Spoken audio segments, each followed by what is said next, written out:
semuanya. Jadi aku di sini bareng temen aku. Kenalin dong namanya siapa? Halo semuanya, nama aku Kanza Kansa, biasa dipanggil Kalsa. Tapi aku punya nama panggilan sayang buat aku. Dia namanya Bante. Jadi di sini kita mau ngerjain tugas mata kuliah psikologi komunikasi. Oke, jadi langsung aja ke pertanyaan pertama. Ceritain gimana kalian pertama kali ketemu, first impression kalian tuh gimana? Pertama, oke, jadi dia itu ramah sama semua anak kelas pastinya. Cuman dia tuh kalau misalnya belum kenal sama satu sama lain, dia bakal cuek.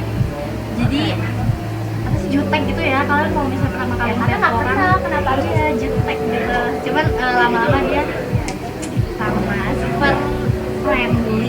Iya deh. Sama apa?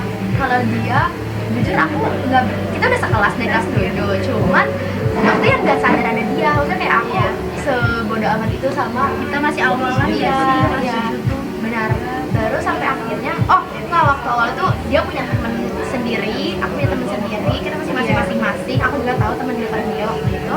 Cuman suatu ketika dia ada something lah, permasalahan sama temennya itu. Nah dari situlah dia aku cerita buat dekat sama aku, kan dekat sih, awalnya cerita doang, kayak Cerita doang. cerita gitu. Temen apa ya, untuk nyelesain permasalahan aku pribadi sama temen aku, terus habis itu cerita ke dia.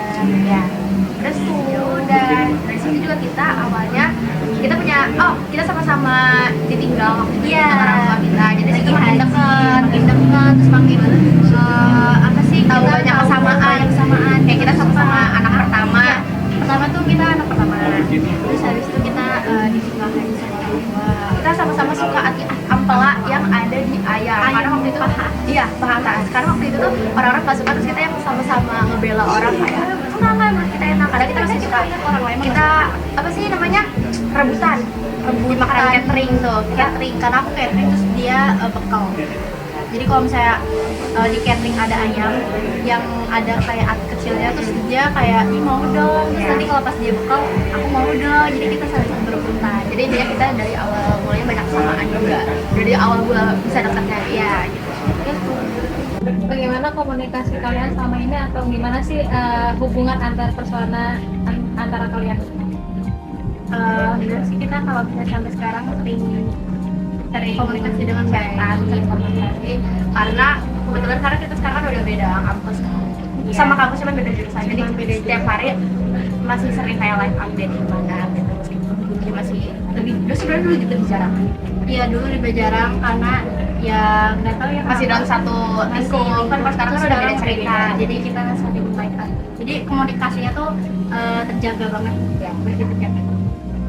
Di situasi apa yang membuat hubungan komunikasi kalian jadi semakin efektif? Situasi apa ya?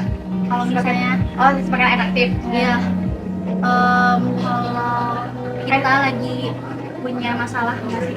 Jadi Iya. kita lebih sering untuk chattingan, teleponan, atau bahkan Google Meet gitu. Jadi Kalau lagi punya cerita, apa misalkan lagi hari ini lagi ngapain, dia kayak kalau lagi beda-beda kegiatan, pas itu lebih banyak yang ceritain, jadi lebih efektif aja. oke. Daya tarik atau sifat apa kalian suka dari satu sama lain?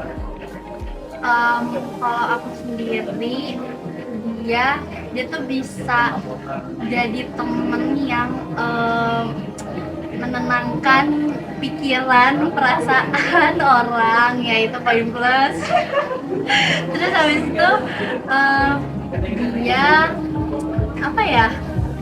Sebenarnya dia bawel, cuman bawelnya tuh yang hal positif gitu loh. Bawel sayang. Ya gitulah ya, kayak bawel-bawel yang untuk mengarahkan kita lebih baik lagi. Kalau dia itu daya tariknya, cara dia ngeresponnya itu nggak ada di orang lain, karena dia apa-apa aja itu excited dia tuh. Kadang suka nggak nyambung, tapi kadang dia tuh bener-bener kayak merespon apa yang segala aku omongin gitu. Ya. Kadang tuh hal-hal kecil aja aku omongin, tapi dia dengan merespon dengan yang kayak sangat excited. Itu dia banget gitu.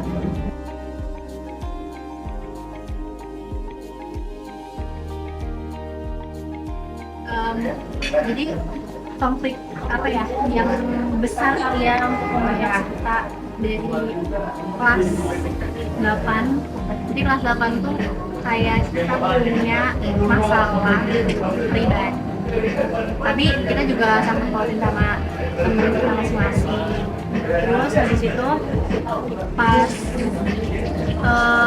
ada kesalahpahaman antara kita, jadi di situ mulailah konflik yang memicu kesalahpahaman yang membuat komunikasi kita tuh jadi putus. Karena jujur di situ aku yang memutuskan, karena kalau aku yang kayak kalau udah aku masalah aku nggak mau chatan, aku kayak bener-bener aku yang memutus komunikasi dengan akunya, jadi yang tapi aku yang reach out dia untuk kayak kita baikan, terus aku ngelurusin kesalahpahaman ini, tapi belum sampai situ.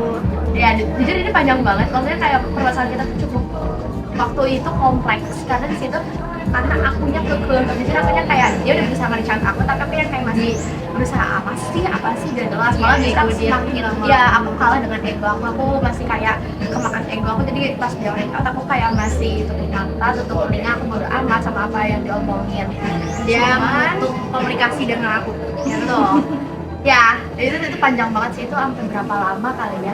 Tapi dari situ ternyata aku nggak tahu pikiran apa. Iya. Terus tiba-tiba dia ngechat lagi. Justru aku yang balik lagi ke dia, aku yang kayak aku ngechat dia lagi karena dari permasalahan itu pas waktu kita sama-sama introspeksi diri ya, sama introspeksi diri kita los, aku sampai sadar kayaknya aku butuh dia deh. Karena aku ternyata karena nggak baik gak sih lama-lama ya berantem benar. Itu kita masih satu sekolah. Terus kayak aku merasa aku butuh dia. Meskipun aku gak tahu dia butuh apa, tapi aku butuh dia gitu pada waktu itu. Tapi aku juga gak mau berantem sama orang. Terus aku juga butuh temen ya, itu masih zaman sekolah. Jadi gak mau punya konflik sama orang. Jadi antara konflik komunikasi itu butuh apa ya, satu sama lain tuh komunikasi yang baik. Terus habis itu kita sama-sama sama-sama saling paham. Aku komunikasi itu nggak cukup, meskipun kita udah saling kayak udah mencoba membuka komunikasi, tapi aku belum paham sama apa yang dia omongin. Jadi selain komunikasi itu juga kita harus saling paham satu sama lain. Kalau dia omongin, jadi kita harus saling ngerti. Adu tahu, aku paham dari POV Adu, aku juga coba menjelaskan dari POV aku gimana, jadi saling paham dulu. Oke, next. Apa dampak dari konflik yang pernah kalian alami terhadap hubungan kalian? Dampaknya itu tadi aku udah notice di awal dampaknya, dan notice dari konflik kemarin itu kan kita kan lost kan, iya, sama-sama lost, putus komunikasi. Cuman dari masalah atau konflik tersebut tuh bisa buat diri kita introspeksi dari kesalahan kita di mana, terus habis itu saling ngertiin satu sama lain lagi, dan dampaknya kayak sekarang aja ya, jadi masih bisa berteman. Kadang dari permasalahan kita yang kemarin buat kita yang sekarang sampai detik ini, kadang kita kayak introspeksi yang kayak kemarin, salahnya di mana gitu, kenapa belajar dari permasalahan kemarin. Kalau masalah kita udah lawan ego kita nggak dari sekarang. Jadi kadang kalau kita sekarang lagi bukan marahan sih, kadang kalau kita lagi cekcok, turunin aja ego, jangan sampai yang kayak kemarin. Terus habis itu ngomongin baik-baik, intinya kayak komunikasi nomor 1 deh. Kayak kalian tuh salah di mana, terus habis itu oh ya maaf ya aku tuh kayak gini, salahin aja. Nggak apa, misalnya kalian punya salah sama teman kalian, terus ya udah akuin aja, maaf ya kalau saya kayak gitu. Terus nanti dia juga belajar menerima, saling apa ya, ngertiin satu sama lain, dan saling terbuka. Intinya saling terbuka. Kadang dari konflik itu kita bisa jadi sadar kalau ternyata orang itu penting buat kita. Karena waktu kita lagi konflik, pas kita kehilangan dia, kita merasa kayak ada kehilangan. Jadi kayak kayaknya kalau lagi nge-konflik sama dia tuh enak nih, karena aku butuh dia gitu. Jadi balik lagi personal sendiri.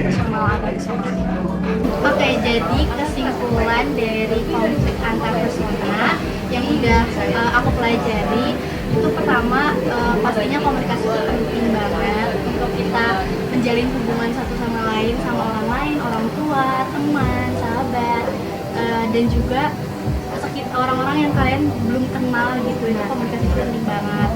Terus misalnya kalian punya konflik sama orang tua, terus temen, sahabat, ngomongin baik-baik gitu, salah aku di mana, introspeksi diri, terus habis itu bilang ke dia kalau misalnya aku punya salah itu diomongin baik-baik biar nantinya kedepannya itu kita saling apa ya, paham gitu.